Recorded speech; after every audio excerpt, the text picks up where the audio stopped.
Novel Audio presents Rendan, Dragons of Preor Book 4 by Celia Kyle. Read for you by Todd, Mrozek, and Mandy Lane.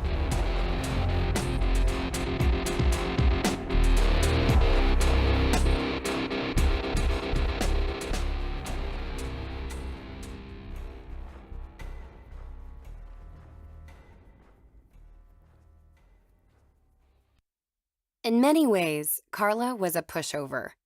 A good glare could send her scurrying away, and a solid frown would have her backing into a corner. She didn't even want to think about how she reacted when someone yelled at her. She was not a pretty crier. But under certain circumstances, she had a backbone of steel, specifically when she worked on a patient. When she gloved up and got her nurse on, she was all business and absolutely zero patience.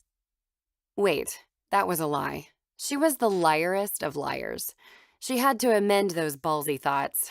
Oh, they still applied, most of the time. Just not when she was on a Preor ship surrounded by Preor warriors. Big, winged, deadly, highly skilled, dragon-shifting Preor warriors. And at the moment, her definition of surrounded meant two Preors. Healing Master Wayland stood behind her, peering over Carla's shoulder while she worked. The massive gray Preor was nice, but massive. Silver hair, tanned skin, and wide-spreading wings accented his size. They combined with his broad, bare chest and clinging katath, similar to earth leather, pants. The fact that his coloring was similar to the ship's walls just added to his imposing presence. He'd never done anything to her, never shouted, glared, or snarled. He'd been nothing but gracious and overjoyed when she joined the Preor staff as a nurse, specifically meant to care for the human-Preor mates on board.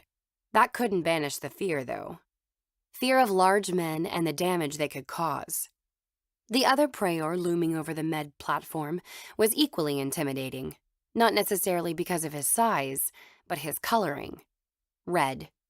He had deep red hair that looked nearly black, the same tanned skin as other Preors, and then blood-red wings. Just as Wayland had been newly appointed to the position of Healing Master, Yazin had been recently granted primary healer status. Carla leaned forward, farther from Wayland and closer to the holographic display that covered the platform. Today, she was going over the intricacies of human female anatomy and the effects Preor offspring could have during pregnancy. Of course, until she examined Lana Joy Tollin Coburn, she wasn't sure what the effects were. The woman was the first human to be impregnated by a Preor, and everyone was worried about the merging of the species. It was why, when Carla had gone to Preor Tower to check on her ex-boss, she'd found herself whisked away to the Preor battleship.